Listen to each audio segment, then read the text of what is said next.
Today, in case you didn't know what you were going to get when you got here, you're going to get a chance to go on what is known as a shamanic journey. Now, shamanic journeying is actually one of the world's oldest forms of meditation. And like all meditation, it gives you the opportunity to travel in consciousness to an alternate space, a different plane, and find you can discover this for yourself. The great part about this is it's experiential. You don't really have to accept any of this on the surface. Now, admittedly, shamanic journeying has been done by peoples for as far back. It probably is the oldest religion, the oldest form of religion. But basically, the shaman was the person who was kind of the protector, the Merlin, if you will, of a particular tribe or group of people. It was somebody who could alter their perspective and journey into these parallel realities with the intent of helping harmonize issues in the tribe and in the group, the family group or the cultural group that the shaman was a part of, possibly healing. As a healer, shamans their primary mission usually is healing. The healing of the tribe, healing of individuals from illness, where it is some imbalance in a person's bioelectrical system that is really resulting in the illness or trauma in the body. So this is a very exciting process. It's very powerful. And, it is not totally without risk, because you're going to be going on an adventure into a place where you have not traveled before. And however, the thing about it is all going to be in your mind. In other words, it'd be your consciousness that is finding this spot. So for today's journey and any future ones you do here, we're going to start first by thinking of a place in your mind, a past experience or an image that comes to you of a place in nature that is particularly welcoming, a place where you felt good, where things really felt right and you experienced a sense of the beauty and awe and wonder of this universe that we're all part of. I invite you to take a journey and experience this. It's very simple. It's very simple. And, I would recommend before you start, find a nice quiet space. And ideally, if you can even have some kind of create like a sacred space for yourself. In other words, this should be very much like your own little private place to explore consciousness and explore what's out there. So that'd be very good. If you could find a particular space. The main thing during journeying, you're going to want to make sure you have a spot that's quiet, where you're not going to be disturbed, where you can have half hour or so to not be disturbed and to just be involved. Your vehicle for this journey will be a drum beat.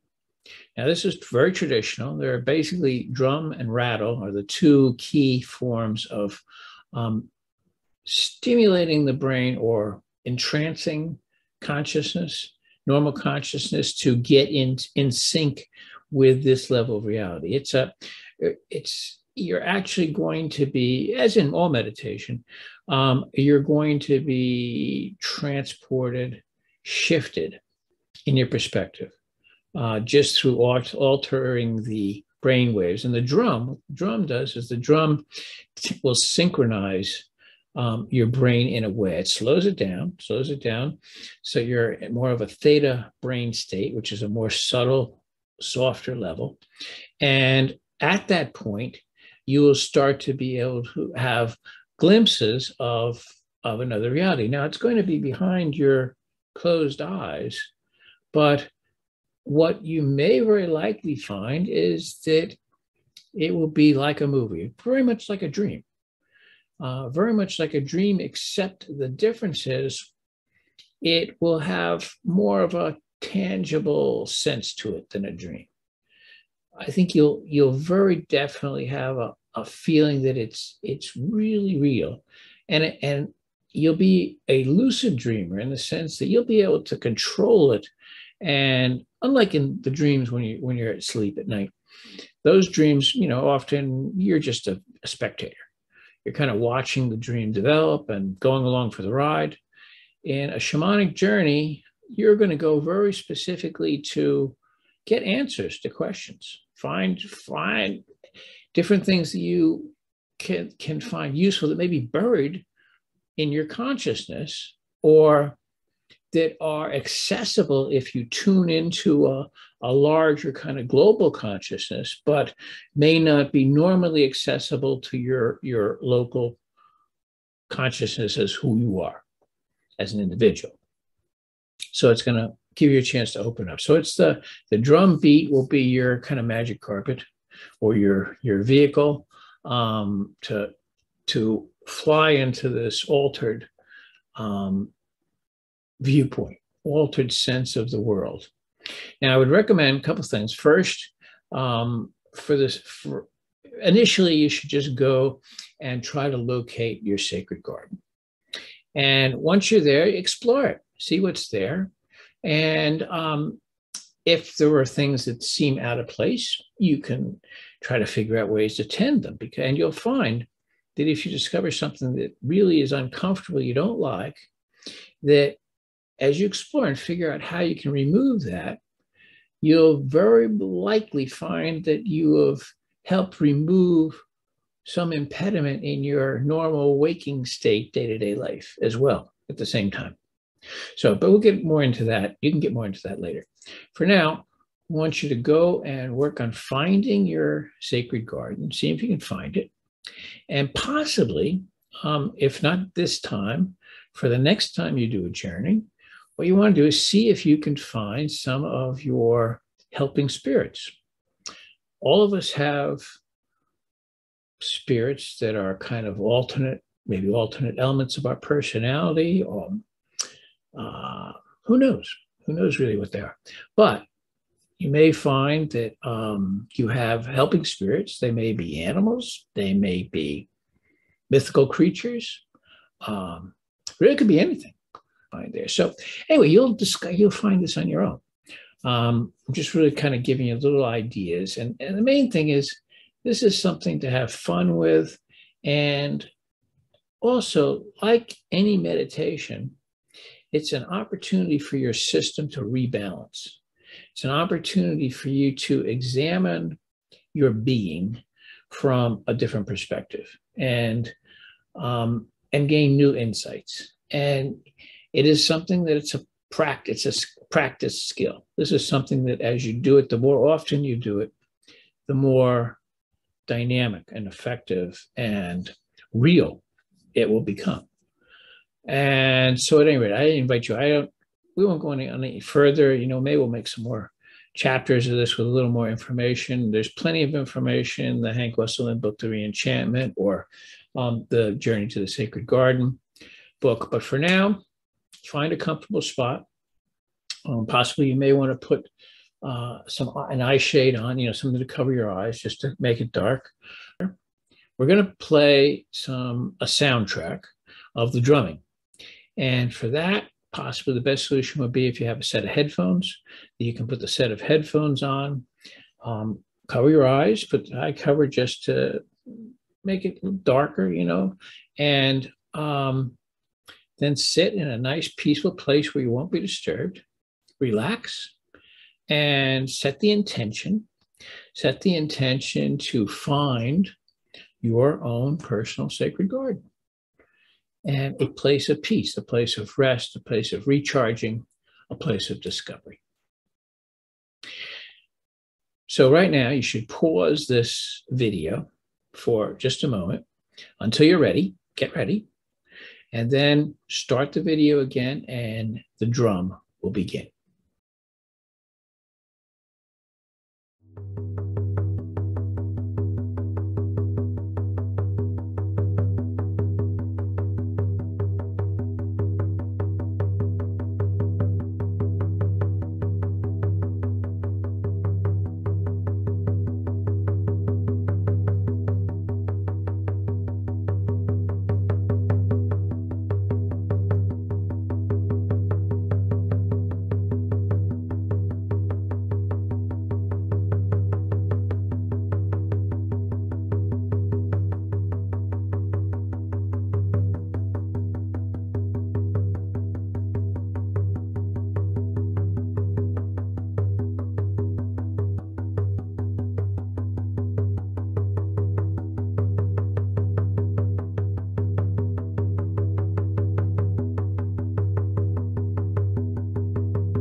Well, I hope you enjoyed that and that you found it to be interesting and maybe informative, soothing, stimulating, generating your curiosity, increasing your curiosity. If not a lot happened, don't worry about it. Again, like any kind of meditation, part of the benefit comes just in the practice, just in doing it.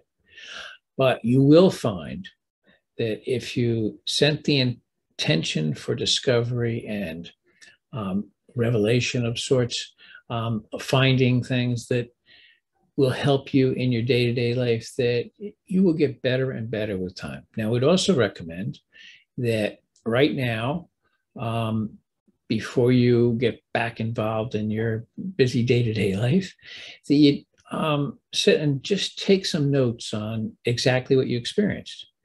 And just do it in shorthand very quickly right now. And later, I would recommend going back and maybe elaborating a little bit, because you may very well find that with a little time passing, that more of what you experience will become clear.